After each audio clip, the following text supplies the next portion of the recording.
Salut, ça vous dit un truc pour certains noms? Et puis comme vous l'avez deviné, je vais vous parler du morceau de nostalgie qui est Patito Feo ou Pour nous de tout mon cœur. Dernier, c'est une telenovela argentine qui a été diffusée entre 2007 et 2008 avec 2 saisons très longues. Je vais vous faire un mini cap de l'ensemble, ou plutôt une mise en bouche. L'histoire suit Patricia Patito Castro, une adolescente qui quitte sa vie dans la campagne argentine à Bariloche pour Buenos Aires, la capitale, pour intégrer une école des arts du spectacle. Là-bas, elle rencontre Antonella qui deviendra sa rivale avec son groupe Las Divinas. Et donc la série explore leurs conflits, les compétitions musicales, les relations familiales des personnages et les relations amoureuses. L'impact culturel. La série elle a vraiment marqué une génération avec ses chansons et ses archétypes, comme Las Divinas ou les Divines versus Las Populares ou les Passionnés. La telenovela est devenue un phénomène transnational traduit en français, italien, portugais, turc, grec, roumain, arabe, etc. En plus de la série, la troupe de Patito Feo, elle a réalisé des tournées dans de nombreux pays d'Amérique latine et d'Europe, en Italie et Espagne. La tournée elle a débuté en 2007 pendant la diffusion de la série en Argentine et s'est terminée en 2009. Il y a aussi eu des produits dérivés comme les albums, les jouets, des vêtements, des livres, des DVD, etc. Donc ils sont mis bien. Le conte inversé. Donc moi c'est ça avec Patricia, c'est une fille de 13 ans lambda, mais dans la série elle est perçue comme moche parce qu'elle a des lunettes et un appareil dentaire. Le combo de la fille moche à la télé quoi. Et elle a aussi un style un peu bohème aussi tout ça avec ses deux tresses bien sûr. Dans la VO, le de Patricia la moche on l'appelle même Patito Feo. Et en français ça veut dire le vilain petit canard. Donc c'est une référence directe au conte du petit canard de Hans Christian Andersen. Donc Patricia comme le canard ils sont vus comme laids par les autres au début, mais là, à la fin leur beauté elle est révélée à tout le monde. Pour un de compte, l'histoire de Patricia, elle commence comme l'un d'eux. Elle est pas belle selon les standards, mais elle a une bonne voix et une bonne morale, donc elle va finir par s'élever, un peu comme les princesses qui commencent tout en bas et qui, grâce à leur qualité, elles s'élèvent. Les débuts avec son love interest aussi, celui quand même, ils font un peu une histoire de romance logiquement. Et Patricia est dans un village en Argentine, comme j'avais dit, c'est genre à la campagne, et la série, elle commence avec un souvenir qu'elle raconte à son ami pour la 80e fois au moins. En gros, elle est tombée de son vélo, et un garçon qui s'appelle Mathias, il l'a aidé à se relever. Et a remis ses lunettes. Elle a remis ses lunettes, elle a vu qu'il était trop beau, elle tombe amoureuse. Donc on apprend ensuite que Patricia a des problèmes de reins et pour la soigner, elle et sa mère doivent se rendre à Buenos Aires. Aussi, Patricia, elle a pas de père, c'est quelque chose qui la trouble depuis toujours, on apprend ça aussi. Donc elle et sa mère, Carmen, elle quitte la campagne pour la ville, ce qui fait encore un peu compte. Et Patricia, elle fait venir son chien en douce, qu'elle a d'ailleurs appelé Mathias, comme le gars qu'elle aime, ce qui est assez bizarre. Et le chien, pendant la visite à l'hôpital de Buenos Aires, il s'enfuit. Et c'est comme ça qu'elle rencontre Alexandre, qui est son père. Et elle le sait pas encore. Patricia, et lui non plus, parce qu'il y a que la mère qui le sait et qui l'a caché, c'est-à-dire Carmen. Alexandre, il finit par les héberger après quelques événements, puis après il propose à Patricia d'aller voir le collège Pretiland. Et oui, le nom est original, c'est là où travaille la mère d'Alexandre. Il y a aussi là-bas sa belle-fille, qui s'appelle, c'est la fameuse Antonella, quoi. Ils arrivent en pleine représentation de la chanson d'Antonella. Et pendant la représentation de la chanson, il y a Antonella, elle traite Patricia de mocheté. On a même plusieurs plans dramatiques de la réaction de Patricia pour bien comprendre qu'elle est blessée. Tout ça, ça arrive devant Mathias. Il reconnaît même pas Patricia. Donc, les choses, elles sont établies. Patricia, ce sera l'outsider. Et Antonella, c'est l'antagoniste. Elle est aussi en haut de l'échelle sociale du collège, Antonella. Et c'est également une amie proche de Mathias. Donc, Patricia commence au niveau moins 2 là, je dirais. Le public, il peut facilement s'identifier à Patricia, parce que franchement, pas mal d'entre nous se sont sentis moches ou ringards, mon petit. Certains ont vu le gars ou la fille qu'ils aimaient ignorer la résistance, et plutôt être avec un ou une autre. On a pu déménager aussi, et non, je rends pas ça personnel, juste des exemples, quoi. Du coup, Patricia a vu une espèce de choc entre la campagne paisible et la vie mouvementée, comme ses relations sociales. Comme j'avais mentionné avant, quand elle sera pas en uniforme, Patricia elle aura toujours son style genre bohème avec les motifs floraux, des décorations dans les cheveux, des chapeaux.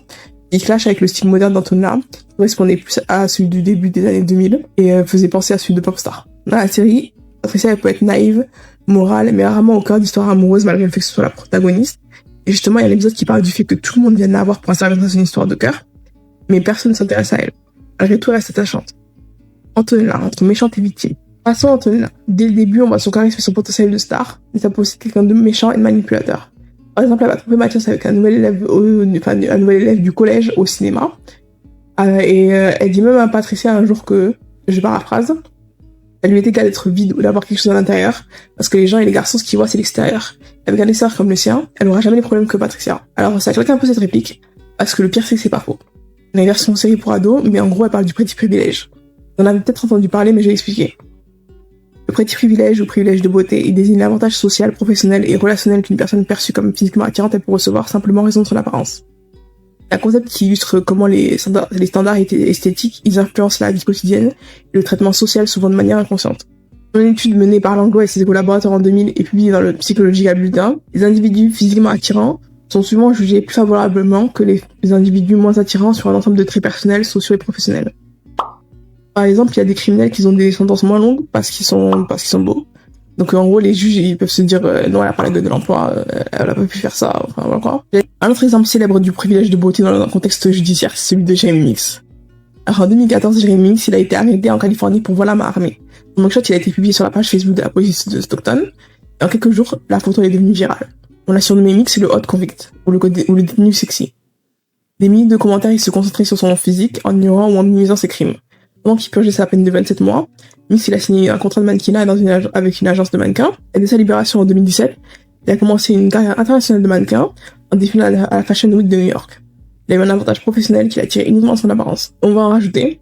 Avant Jeremy Mix, il était marié à Melissa Mix, quand il est devenu célèbre en 2014, mais surprise, ils ont divorcé après sa libération. Il a ensuite été en couple avec Chloe Green, la fille de l'homme d'affaires britannique Philip Green. Et Philip Green, c'est le président du groupe Arcadia, qui possède des chaînes de magasins comme Topshop et Topman. La fortune, elle est estimée à plusieurs milliards, ce qui fait de Chloé, une héritière milliardaire. Selon les sources, c'est la révolution de la fortune familiale. Jeremy Mix et Chloe Green, ils ont eu un fils ensemble, né en 2018, donc on va dire que Hot Convict, il est à l'abri maintenant. Et le couple, il s'est séparé en 2020. De retour à la série, tout ça, c'est plutôt démontré, le truc du privilège, parce qu'Antonella, elle fait sale coup sur sale coup, mais elle s'en sort souvent.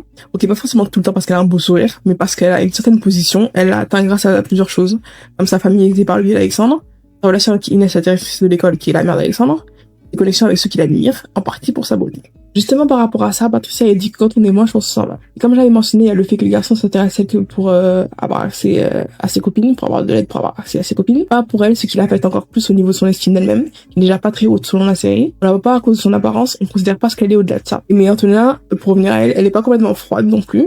À un moment, elle se rapproche de Patricia à cause du fait que toutes les deux elles ont pas de père. Parce qu'on a dit à Antonella que son père il était mort, mais c'est pas le cas. Et puis à un moment, en essayant de tuer Carmen, la mère de Patricia, sous l'ordre de Blanche, qui est la mère d'Antonella, il y a un homme qui percute Antonella avec une voiture, parce qu'elle a sauvé Carmen en la poussant. Antonella, elle a fini à l'hôpital inconsciente jusqu'à ce que Mathias y vienne la voir, et qu'elle se réveille pour découvrir qu'elle ne pourra plus marcher, alors que c'est le champ d'avance. À ce moment-là, elle redevient hostile envers Patricia. Mais cette dernière, elle finira par lui révéler que son père, il est pas mort, ce qui va vraiment la toucher. Mais elle sera pas en colère contre sa mère, il lui a caché, malgré le fait que Blanche, c'est pas une bonne personne. Elle sera plus dégoûtée par l'abandon de son père. Malgré sa rapace, elle a des traumas comme celui lié à l'abandon qui peut être un point faible, mais aussi un moyen de l'approcher comme avec Patricia. Antonella, elle est entre antagoniste et personnage vulnérable. Divine versus passionné. Dans la suite des épisodes, on réalise très vite que l'école c'est un ligne de cage verbal du niveau collégien, mais la tension elle est aussi palpable que du béton. Et provoque une déchirure du groupe de comédie musicale en deux. Elle est séparée du coup, ça s'est séparé en deux camps. Et elle est passionnée et les divines. Les garçons, ils font aussi partie des groupes. Il y a deux espèces de codes pour les deux groupes. Par exemple, dans un épisode, Antonella décide de créer des règles, une façon de s'habiller et de se maquiller pour son groupe. Correspondent aussi le pop ou l'amour d'Antonella. Même ça va pas durer, donc j'ai pas trop compris le but de l'épisode, mais c'est sûrement pour accentuer ça. Et du côté des passionnés, tout est beaucoup plus chill. Il suffit de mépriser Antonella pour être in, en fait. D'être poète dedans. Et même si jusqu'à l'arrivée de Patricia, elle avait beaucoup de mal au niveau artistique. C'est pareil, les personnages en deux camps, ça peut un peu simplifier les choses au niveau du récit, si on dit ça pour les séries, récit, je sais pas. Mais ça peut aussi créer un effet de groupe avec les téléspectateurs, avec ceux qui sont pour les passionnés et ceux qui sont pour les divines. La passionne plus sans vouloir faire de jeu de mots. En fait, c'est comme suivre un club de foot, on va dire. De retour au groupe, chacun d'entre eux, il a son style de chanson aussi. Les divines, c'est plus pop audacieuse dans le genre type Zayn des pop stars comme Britney Spears. Alors que les passionnés, ce serait plus authentique et accessible. Les chansons, elles donnent aussi le ton, comme Las Divinas qui est établi déjà qui est qui. Et les passionnés qui eux ont commencé avec Amigos del Corazon, donc c'est pas le même priorité. Bizarrement, j'ai pas l'impression que ce soit le fil conducteur, mais tout au long de l'intrigue, il y avait des occasions d'avoir des affrontements musicaux. Il y a eu une émission dessinée avec un concours à la fin. Patricia versus Antonella. Le fait que Patricia soit pas super socialement, c'est une sorte de forme d'honnêteté supplémentaire vu qu'elle agit un peu involontairement à certaines situations, mais aussi en valeur la bienveillance, comme quand à un moment elle a prié et promis de ne plus chanter si Antonella se réveillait de son accident. Malgré le fait que ce soit l'ennemi de base et que après son réveil, Antonella elle décide de la descendre et de l'accuser d'être responsable de son accident. Aussi, elle est souvent la victime, comme au début où Antonella et ses copines elle abandonnent au sens commercial, mais à la fin elle finit par gagner entre guillemets on va dire parce que ça avec Mathias. Même si à ce point-là, Antonella se souciait plus trop de Mathias pour des raisons troublantes qu'on va aborder. Dans ces rôles de gentils, entre guillemets, les personnages elles peuvent être énervantes pour moi, elles sont souvent soumises, elles se mettent rarement en colère, elles choisissent la voie morale, mais ça veut dire servir de paillasson. Et pour Patricia aussi, c'est souvent les autres qui se battent pour elle. Patricia elle évolue un peu par rapport à ça, mais des fois elle régresse et elle continue sur cette voie-là, et ça l'aide pas à grandir parce elle évite toujours la confrontation au début. Cet archétype il est vraiment populaire, mais on le critique pour son manque de complexité. On peut aller jusqu'à créer une Marissou. Une Marissou, c'est un personnage de fiction souvent féminin, elle est toujours trop parfaite, elle a pas de défaut crédible. Souvent elle est vraiment talentueuse, admirée de tous, elle a un passé dramatique, elle a facilement surmonté, genre on ignore les traumas, on les met sur accéléré. Elle est aussi capable de résoudre tous les conflits sans difficulté. Et petite info, l'équivalent masculin c'est Gary Stu ou Marty Stu. Mais en gros, on peut retrouver cet archétype de la fille gentille dans beaucoup de séries, comme Willow Rosenberg dans Buffy contre les vampires, ou Sabrina Spellman dans la version originale de Sabrina la princesse sorcière. C'est la version qui compte. J'ai pris des exemples vintage parce que j'étais sur leur tenue avant. Enfin, bref, ça va bien. Cet archétype il est très populaire, mais maintenant il est critiqué pour son manque de complexité, tendance à idéaliser l'innocence féminine. Ça clash avec Antonella, la reine du collège. Elle est vue comme attirante et sûre d'elle. Elle utilise la séduction, la manipulation et son statut social pour obtenir du pouvoir à cause de la compétition contre les passionnés, mais aussi pour l'amour de Mathias. La beauté lui permet d'ignorer la morale, parfois comme quand elle joue avec les garçons, comme j'avais dit avec le truc du cinéma. Elle peut se montrer cruelle et calculatrice pour protéger son statut social et ce qu'elle pense être important. Dans les séries TV récentes et même dans De Tout Mon Cœur, on essaie de nuancer cet archétype. On la montre comme une victime de la pression sociale, de la compétition entre les filles et le fait de vouloir être aimée, quoi. Il y a aussi le fait qu'elle soit sûrement le produit de son environnement, tout comme Patricia est le produit de son environnement, parce que c'est la fille de Carmen. Par exemple, Blanche, la mère d'Antonella, c'est la deuxième antagoniste de la série, selon moi, avec son duo d'escrocs, et elle encourage sa fille à faire de sales coups à Patricia, donc produit de son environnement, quoi. Malgré tout, ces archétypes perdurent parce que ils servent de modèle aux intrigues, donnent des tensions, et donc des drames, et donc des arcs narratifs, et ça permet au public de s'identifier à celle qui leur ressemble le plus. L'amour et l'adolescence. Dans cette série, beaucoup des ados pensent avoir trouvé l'âme sœur ou le cherchent. Son érection en 1972, c'est suite à diverses expériences amoureuses que les adolescents y forgent leur identité, en prenant les engagements plus stables, réfléchis et conformes à leurs aspirations. La capacité d'engagement, de compromis, d'intimité qui se développe à ce moment-là et constitue une base importante pour les relations adultes. La relation amoureuse à l'adolescence est donc un lieu d'apprentissage où les jeunes expérimentent l'intimité, laissent leurs limites et construisent leur propre identité affective. Patricia aime toujours Mathias selon la série, même s'il la rejette. Parce que par exemple, Mathias il est en colère à un moment parce que Antonia a dit au final dans les vestiaires que Mathias il est fou d'elle parce que quand le groupe de comédie musicale s'est séparé en deux, il a rejoint le groupe d'Antonella et pas le groupe de sa sœur. Et donc après ça, il y a François, le meilleur ami de Mathias, je sais pas comment il a fait, mais il en a entendu parler. Et il a le répété à Mathias, et donc Mathias s'est énervé. Et après Antonia elle a dit à Mathias que quelqu'un d'autre avait dit ça, et c'est pas elle, et que quelqu'un d'autre c'était Patricia. Mais Mathias il le croyait pas. Du coup, Antonia a demandé à une de ses amies de l'épauler.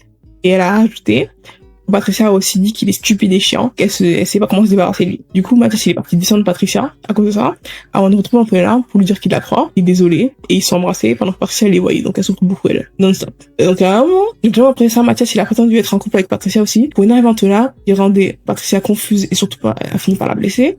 Mais c'est que vers la fin que Patricia a remis ça sur la table pour lui dire qu'elle l'aidera plus à faire ça.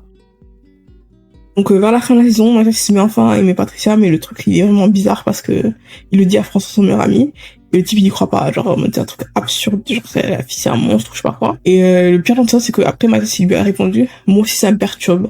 Donc, c'est pas assez encore pire. Et après lors du match de foot, Mathias il va faire lors d'un de ses matchs de foot, il va faire son maillot à Patricia et il a enfin dit qu'il aimait, donc c'est le truc un peu cliché de l'intello avec le sportif. Donc tout ce temps Patricia elle a aidé Mathias au point de gommer ses défauts et leurs effets, donc elle parle pas vraiment avec lui. Par le moment où elle s'est énervée pour une fois vers la fin de la première saison. La série, elle l'aime, mais à part le fait qu'il soit beau et qu'il peut être gentil des fois, enfin, il est pas méchant, mais voilà quoi. On n'a pas vraiment de raison pour qu'elle l'aime. Ils n'ont pas spécialement d'alchimie entre eux, on dirait plus des amis. Même si je sais, oui, il y a pas forcément d'avoir une raison pour aimer quelqu'un, parce que sinon il y a beaucoup de gens qui souffriraient moins que ça. Mais même les moments où Mathias, il a remarqué, ils avaient l'air forcés, parce que justement à la fin, il était choqué de l'aimer. Antonella et Mathias, on a un différent genre de relation.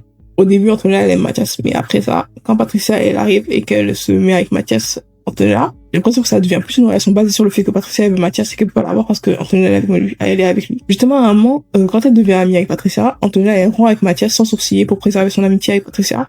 Ensuite, quand elle s'est remise avec Mathias, comme j'avais dit, elle le trompe au cinéma, le nouveau du collège, en embrassant Mathias, qui les surprend, et voilà. Et après, il lui pardonne. En plus du triangle amoureux Mathias, Patricia, Antonella, on a aussi plein d'intrigues amoureuses, comme entre Joséphine, l'amie de Patricia, qui quitte son copain Alain, et a une relation secrète avec Guillaume, l'un des amis de Alain. Il y a aussi Alexia, qui est une autre amie de Patricia, qui est amoureuse de François, frère d'Antonella, donc qui est le frère de l'ennemi. Et comme j'ai mentionné avant, avec l'arrivée de deux nouveaux garçons, il y aura des problèmes. Et avec Bruno, le gars du cinéma justement, et l'autre c'est Gilles. Et il s'intéresse à Joséphine quand elle a rompu avec Guillaume, entre histoires. Et Joséphine elle joue un peu avec Guillaume et Gilles, sûrement parce que ça lui donne l'impression d'être valorisée ou sûre d'elle, je pense. Enfin, c'est la fille que tout le monde veut. Mais au final, Joséphine et Guillaume, ça a été la relation la plus intense de la série. Le père de Joséphine, il aime pas Guillaume, donc il décide carrément de fuguer et on les voit galérer parce que c'est pas des adultes.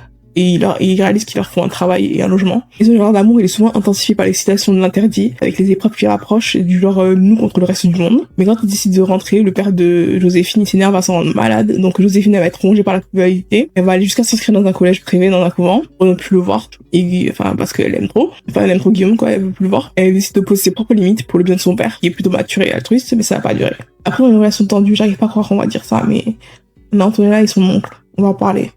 Entre guillemets, oncle, mais même entre guillemets, voilà quoi. Des palettes au cendres. Male gaze, sexualisation, abus. Malheureusement, cette série, elle a parfois des aspects beaucoup plus dramatiques. Laura Esquivel, qui joue Patricia, elle est née le 10 mai 1994 à Buenos Aires. Elle a débuté avec ses talents artistiques très jeune en participant à des concours de chant pour enfants comme Código Fama en Argentine et au Mexique. Elle a aussi une solide expérience au théâtre, notamment en jouant dans Peter Pan en 2003 et plusieurs comédies musicales argentines dans les années suivantes. Sa carrière musicale et théâtrale s'est développée parallèlement à sa carrière télévisuelle. Et autour du personnage de Patricia, elle a dit « À cet âge, je subissais aussi des critiques et du harcèlement à cause du personnage ». Brenda Asnicar, qui joue Antonella, est née le 17 octobre 1991 à Buenos Aires. Elle a montré un intérêt pour les arts du spectacle dès petite, en s'initiant à la danse, au chant et à la comédie. Elle a commencé sa carrière en 2001, à seulement 10 ans, en intégrant le célèbre chœur d'enfants Cantanino, après avoir été sélectionnée parmi plus de 5000 candidates. L'année suivante, en 2002, Brenda, elle devient animatrice d'un programme de divertissement appelé Chicos Argentinos, des garçons argentins, et un peu l'équivalent de Disney Channel Mag. Avec ça, elle participe à l'enregistrement de son premier album avec d'autres nombreuses émissions. La performance d'Antonella, elle lui a valu une nomination au prix Clarín Espectáculo dans la catégorie Révélation féminine en 2007. Et sur son rôle d'Antonella, elle a dit à Télégraphe sur YouTube. Quand j'ai joué Antonella, j'ai dû faire face à beaucoup de critiques et même du hors-série. Les gens avaient une image de moi basée uniquement sur ce personnage. Et ça m'a obligée à vivre comme si j'étais cet avatar public, qui n'était pas toujours facile à gérer avec ma vraie personnalité. Elle évoque aussi la dureté des conditions de travail. Parfois, je n'aimais pas la quantité d'heures de travail, c'était dur, c'était comme un service militaire, travail du lundi au dimanche. Brenda détestait être obligée de porter les costumes de son personnage pour les interviews et les promos. Elle disait qu'elle se sentait comme Barney, Boludo terrible. Barney, abruti terrible. En français. Et en gros, Barney, c'est quelqu'un dans un costume de dinosaure. Et c'est une émission pour quoi. Et ça passe aux États-Unis, j'avais entendu parler de ça aux États-Unis. Et ça passe en Amérique latine aussi. Et vous avez pu voir ça aussi, enfin vous avez pu le voir mentionner si vous avez suivi un bif entre deux rappeuses que je ne nommerai pas. Elle a, de retour à Brenda Asnicar, elle a révélé que la plupart des membres de la troupe, ils n'étaient pas autorisés à chanter en direct lors des spectacles, parce que les chorégraphies, elles étaient trop intenses, on leur a dit, sauf pour Laura Esquivel. Jouer Patricia. Mais un jour, Brenda Asnicar, elle a été tellement frustrée de pas pouvoir chanter en direct, elle a jeté une bague de son costume sur scène en Italie, durant la tournée européenne. Après ça, on l'a laissé chanter en live avec un groupe de musiciens. En résumé, Brenda, elle aimait pas. Et le manque de liberté d'expression et le fait d'être forcée de se conformer à l'image du personnage, même en dehors des plateaux de tournage. Aujourd'hui, ils sont en train de faire une comédie musicale autour de la série, mais Laura, elle refuse de revenir, il ferait une apparition dedans. Et Brenda aussi. Dernière, elle a déclaré, Antonella Lamas Bernardi, il y en a qu'une. En fait, Brenda Asnicar veut vraiment se dissocier de l'image du personnage pour protéger sa carrière actuelle, sa carrière musicale actuelle. Elle veut nettoyer l'image du personnage, on va dire, pour être reconnue comme la vraie artiste qu'elle est aujourd'hui. Ça arrive à beaucoup d'enfants stars et peut même les mener à un changement d'image extrême comme avec Miley Cyrus il y a des années. Vous vous en souvenez, hein. Maintenant, on va passer à la sexualisation des personnages de la série qui ne sont que les ados. J'ai parlé d'Antonella pour l'exemple le plus flagrant, mais c'est valable pour d'autres actrices de la série qui jouent les amis d'Antonella dans une certaine mesure. Alors Antonella, elle peut porter des vêtements normaux, mais il lui arrive aussi d'en porter qui révèlent plus son corps. Après, il y a tout un débat sur ce qu'une ado peut porter ou non, mais ça, et les chorégraphies, ça peut être limite. Comme dans un épisode où Antonella, c'est Brenda Asnicar qui reste à ce moment-là, et dans sa chambre en culotte et en corset. Il y a aussi une représentation de leur tournée, où elle est codée, la représentation, elle est codée plutôt suggestivement, qui fait contraste avec les passionnés, que ce soit de la choré au costume. Ils ont décidé de sexualiser les acteurs pour le plus grand plaisir de certains, parce que je parie qu'il n'y avait pas des ados qui regardaient la série, si vous voyez ce que je veux dire. Selon Ligue Enseignement, le male gaze ou regard masculin est un concept théorisé en 1975 par la critique de cinéma britannique Laura Mulvey dans son essai Plaisir visuel et cinéma narratif.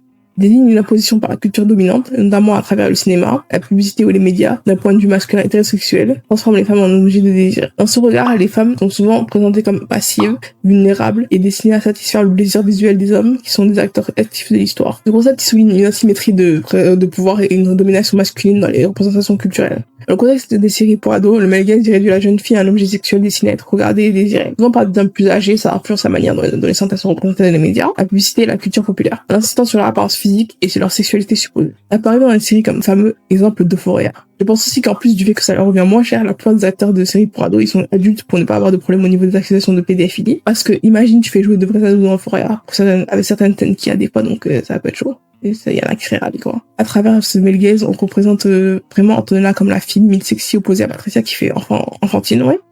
et qui d'ailleurs est elle aussi vue sous le prisme masculin du male gaze, parce qu'elle incarne, comme j'avais dit, la personne innocente, douce, naïve et honnête qu'on protège. Sauf qu'elle, c'est pas un objet de désir, c'est plus un symbole. En tant que symbole, idéalisé, elle ne peut pas avoir beaucoup de défauts, comme je l'avais dit. L'exemple proche, c'est Dorothy dans le film Magicien d'Oz de 1939, avec Judy Garland qui jouait c'était l'actrice qui jouait Dorothy. Elle avait 16 ans et elle jouait une fille de 12-13 ans. Et dans le conte original, même, Dorothy, elle a même 10-12 ans. Donc pour Judy Garland, on lui faisait porter un corset, un soutien-gorge spécial pour cacher ses femmes adolescentes, en plus de lui imposer un régime strict. Vous devez vous demander pourquoi on l'a prise pour le rôle du coup. C'est parce qu'à 16 ans, Judy Garland, elle pouvait être exploitée légalement, à pilote du travail des enfants qui c'était plus souple. Donc, vous pouvez vraiment l'exploiter, quoi. Et aussi parce qu'elle était vraiment talentueuse. Enfin, si vous la connaissez, vous savez.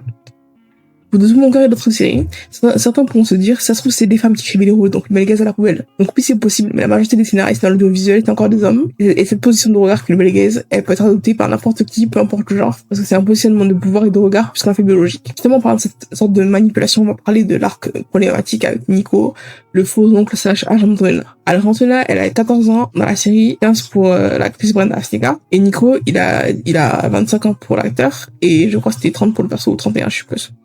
C'est pareil. Nico, c'est un des nombreux escrocs de la série, et c'est le fils du compagnon de cellule du père d'Antonella. On n'en a aucune idée, enfin Antonella n'est pas au courant de ça, parce qu'il s'est passé pour le demi-frère de sa mère, en faisant chanter Blanche par sa mère, pour squatter chez elle. Oui, c'est complexe. Il finit par devenir le manager du boys band qui forme les garçons du collège, puis après celui d'Antonella. Et Antonella, elle est attirée par lui, et il en joue en la repoussant, puis en l'encourageant un peu. Et plusieurs fois leur potentielle relation est mentionnée aux autres personnages de la série, et ils sont à peine choqués alors que un, c'est son demi-oncle officiellement, et deux, c'est un adulte. Alors je vais expliquer. Entre un adulte et un mineur, il y a une relation de pouvoir parce que l'adulte, il peut faire plus de choses qu'un mineur. Il y a plus de pouvoir, du coup, cette relation de pouvoir, elle est déséquilibrée, inégale, asymétrique, si vous voulez. Désolé, j'ai répété pouvoir. En Argentine, le pays où est tournée se déroule la série, comme dans de nombreux pays, la loi elle considère que le mineur, il a pas encore la maturité, prendre certaines décisions importantes seul. Donc l'État, sa famille et la société sont responsables de prendre ces décisions dans son intérêt, même si cela, ça restreint parfois la liberté du mineur. Le rapport de pouvoir, il est officiellement reconnu, mais il est pas en place pour des adultes qui en profitent. Dans le cas d'Antonella, dans la série, elle est montrée comme voulant séduire Nico. Dans ce contexte adulte, il a le pouvoir et l'utilise mal. Il ne met pas de barrière face à une ado qui le drague.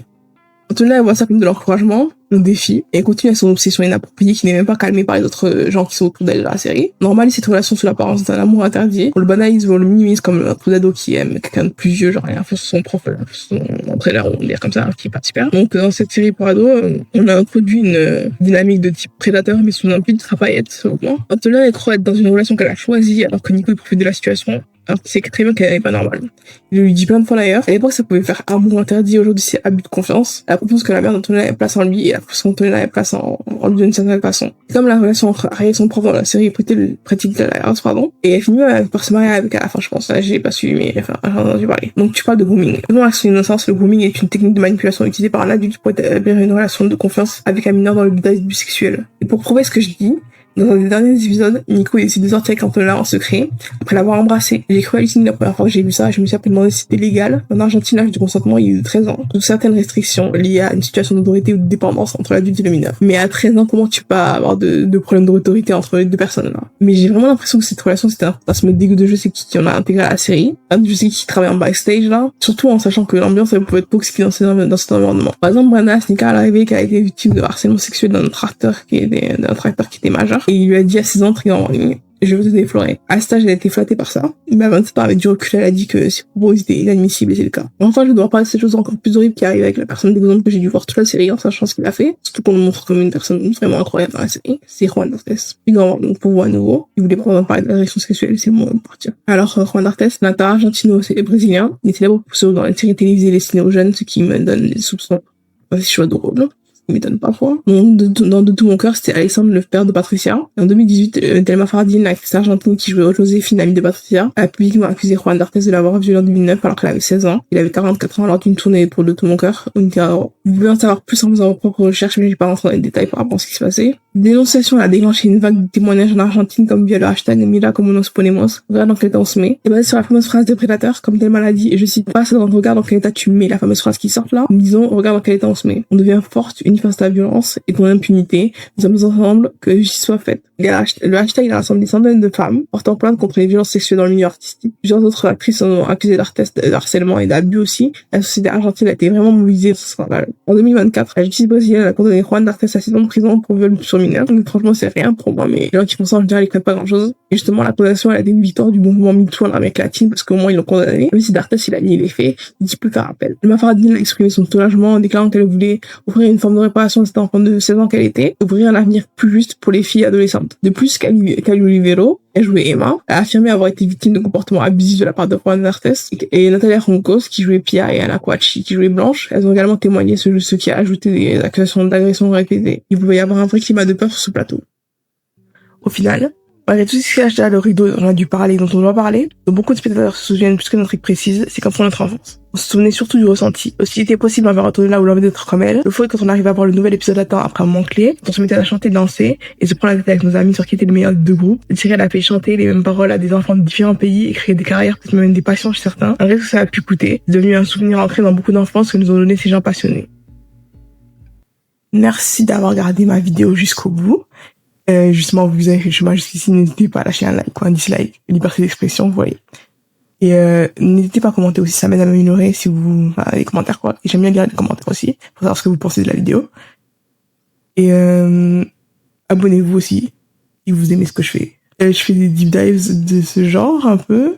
Et je fais aussi des récaps de films et des... Enfin, pas encore de séries. Allez, on verra. Moi, je fais des récaps de films. Bref, merci, au revoir.